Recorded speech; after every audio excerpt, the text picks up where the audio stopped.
台北市信义区的罗邦区昨暗已经补平了，今仔日互民众方便往来。台北市长蒋万安早起第二会嘛强调讲，已经要求一礼拜内全面检查台北市102个工地。也毋过有议员是指讲，遮尔短的时间恐惊无法度彻底检查。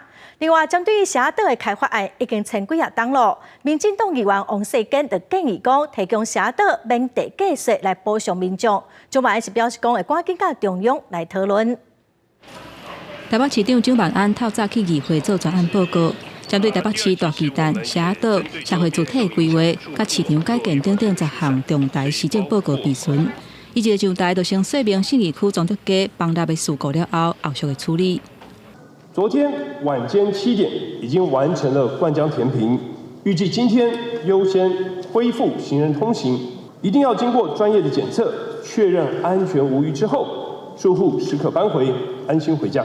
蒋万安阁一改宣示，已经下令清查台北市102大工地，一礼拜内就会检查完成。不过，有议员质疑讲，短时间内无法度彻底检查完成。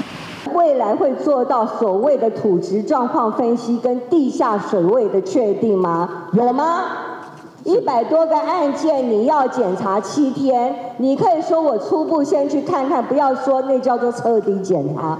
另外，社岛的开发案已经延前真侪年，引起全国的关注。民进党台北市议员王世坚在即阵的时阵，提出社岛免扣地价税的主张。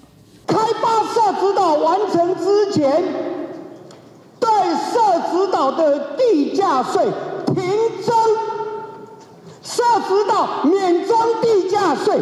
王世坚认为讲，互社岛全面免扣地价税有3个重大意义。第一是表示政府对社岛多年以来委屈给因补偿。第二是宣示决心要开发社岛，无完成开发进程未扣税。第三是社岛公共设施真少。